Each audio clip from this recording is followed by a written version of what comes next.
ఏమండి ఆవేశపడకండి దయచేసి నా మాట వినండి ఏమండి ఏమండి నా మాట వినండి ఏమండి ఏమండి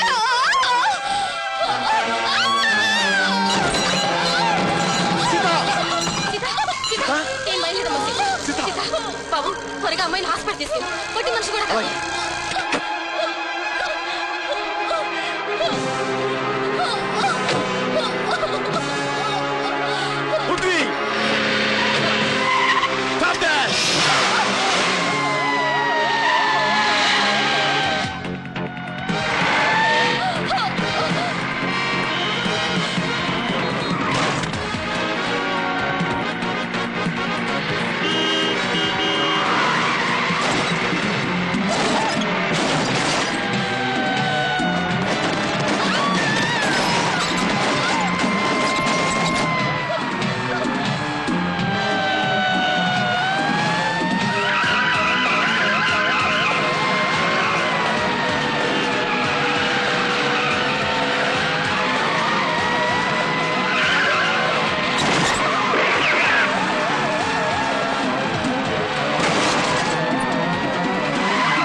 Vikram speaking.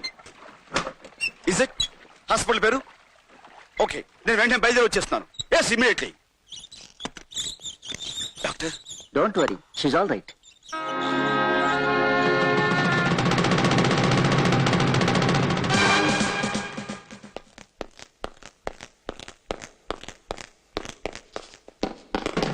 Prithvi!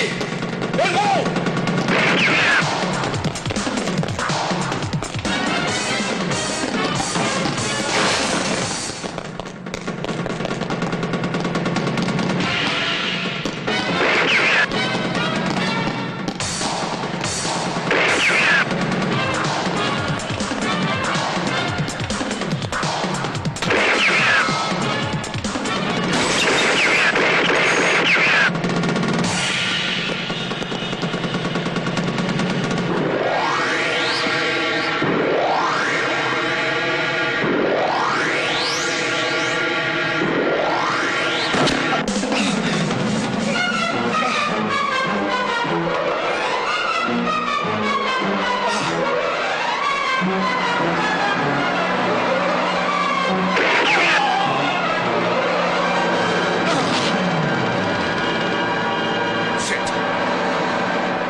విక్రమ్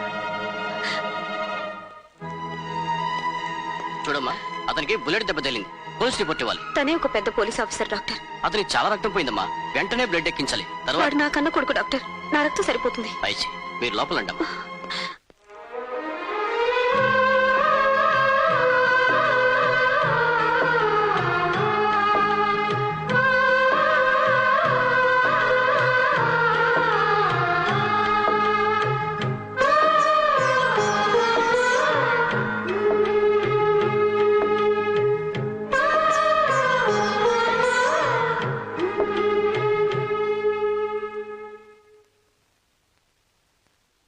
చాలా వీక్ గా ఉంది. పై రూమ్ షిఫ్ట్ చేయండి. Okay doctor.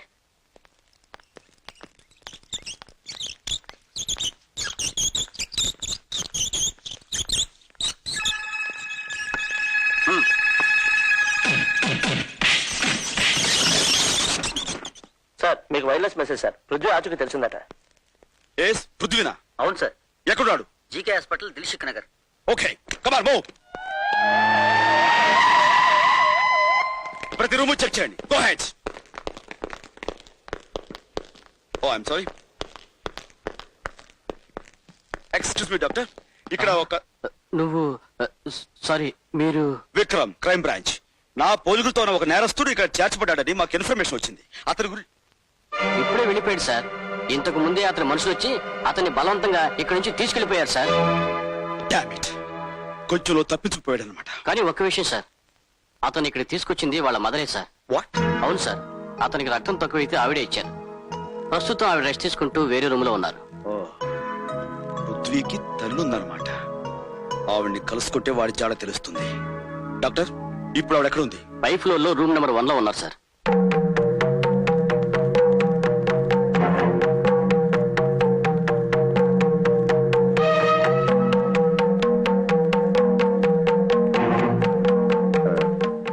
చూడండమ్మా.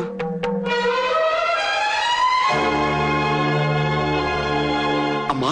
బాబు, నీకు దెబ్బ తగిలి అంటే నువ్వు నాలాగే మోసపోయావన్నమాట. బాబు, ఈ రోజు నువ్వు రక్తం ఇచ్చి బతికించింది నా పోలికలతో ఉన్న పృథ్వీ అనే నేరస్తుండి. వాడు నీ కారణంగా బతికి బయటపడ్డాడు. But I don't leave that fellow. I will see his end.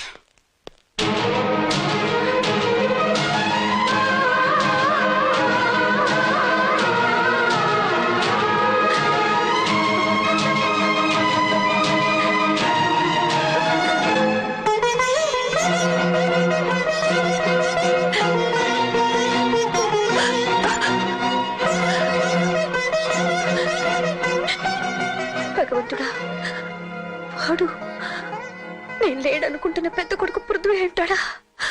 నమస్కారం అమ్మా. మీరు పృథ్వీ గారి నీడలో బ్రతుకుతున్న అనేక మంది అభాగ్యుల్లో నేను ఒకదాన్నమ్మా. ప్రతి ఆడదానిలోనూ అమ్మను చూసుకొని వారికి సహాయం చేసే ఆ బాబు దేవుడమ్మా. మా అందరి దేవుణ్ణి కాపాడిన మీకు మేము రుణపడి ఉన్నాం. మిమ్మల్ని ఫోన్ చేయమని ఈ నంబర్ ఇచ్చాడమ్మా.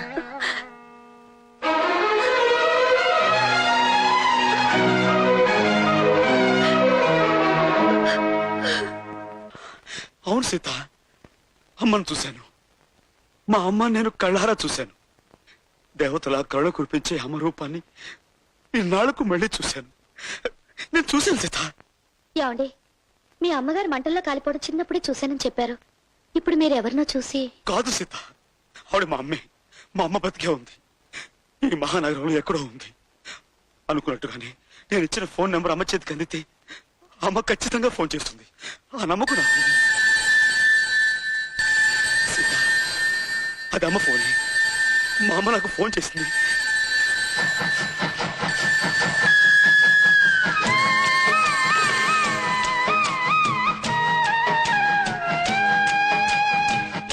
అమ్మంటే మెరిసే మేఘం,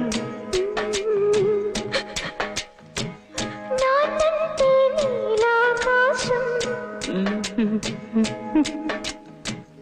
నువ్వేళ ఆశాదీపం, నువ్వే మా ఆరో ప్రాణం.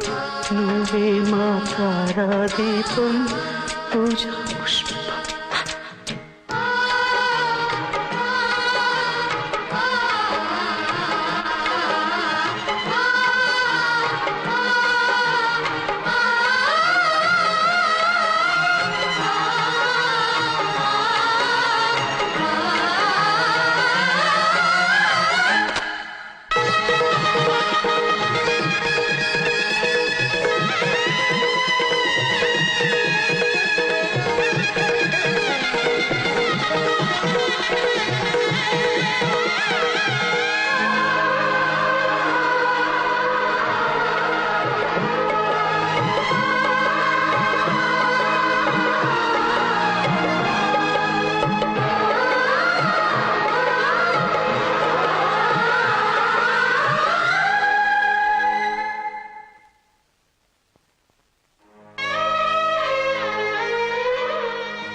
అమ్మా, జీవితం అంతా నడిచి నడిచి అలసిపోయింది నాకు.